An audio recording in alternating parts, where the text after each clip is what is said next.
Hamas نے اسرائیل کو مطلوب طوفان اقصی کے ماسٹر مائنڈ یحییٰ سنوار کو ہی نیا سربراہ کیوں چنا؟ گزشتہ ہفتے عالمی میڈیا کی نظروں کے سامنے قطر میں حماس کی قیادت اپنا نیا سربراہ منتخب کرنے کے لیے جمع ہوئی۔ غزہ میں حماس اور اسرائیل کے درمیان تقریباً جاری جنگ کے بیچ پورے مشرق وسطیٰ سے وفد اکٹھے ہوئے تو ان میں سے بہت سے رہنما ابھی تک اسماعیل ہنیہ کی ہلاکت کی خبر سے سنبھلے نہیں تھے۔ یاد رہے کہ حماس کے سابق سربراہ اسماعیل ہنیہ ایران کے دارالحکومت تہران میں ایک دھماکے میں ہلاک ہوئے تھے، جس کے پیچھے مبینہ طور پر اسرائیلی ہاتھ تھا۔ تاہم اسرائیل کی جانب سے اب تک اس معاملے پر کوئی بیان نہیں دیا گیا۔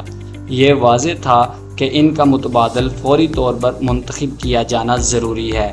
دوحہ میں اسماعیل ہنیہ کی یاد میں حماس رہنما کندھے سے کندھا جوڑے ایک بڑے سفید خیمے میں جمع ہوئے، جہاں زمین پر قالین بچھے تھے اور ہر طرف اسماعیل ہنیہ کی تصاویر آویزاں تھیں۔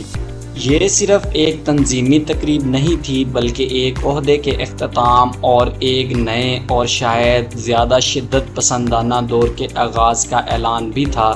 تاہم یہ پہلا موقع نہیں جب میں نے اپنی آنکھوں سے حماس کے اعلیٰ قیادت کو ایک غیر متوقع جنازے کے بعد نیا سربراہ منتخب کرنے کے لیے اکٹھا ہوتے دیکھا۔ 2004 میں جب اسرائیل نے حماس کے بانی سربراہ شیخ احمد یاسین کو قتل کر دیا تھا تو اس وقت ایسی ہی ایک تقریب غزہ میں ان کے گھر پر منعقد ہوئی تھی۔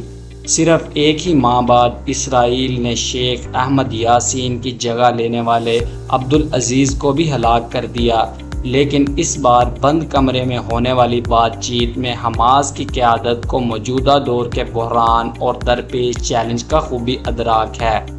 گزشتہ سال 7 اکتوبر کو حماس نے جنوبی اسرائیل پر حملہ کیا تھا، جس میں تقریباً 1200 افراد ہلاک ہوئے اور 250 کے قریب یرغمال بنا لیے گئے تھے۔ اسرائیل کی جوابی کارروائی میں اب تک تقریباً 40,000 فلسطینی ہلاک ہو چکے ہیں اور غزہ میں نصف عمارات تباہ ہو چکی ہیں۔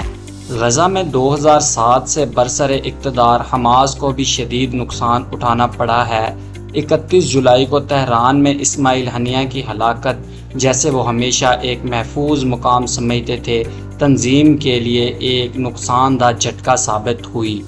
FFC نیوز کی مزید اپڈیٹ کے لیے چینل کو لازمی سبسکرائب کریں۔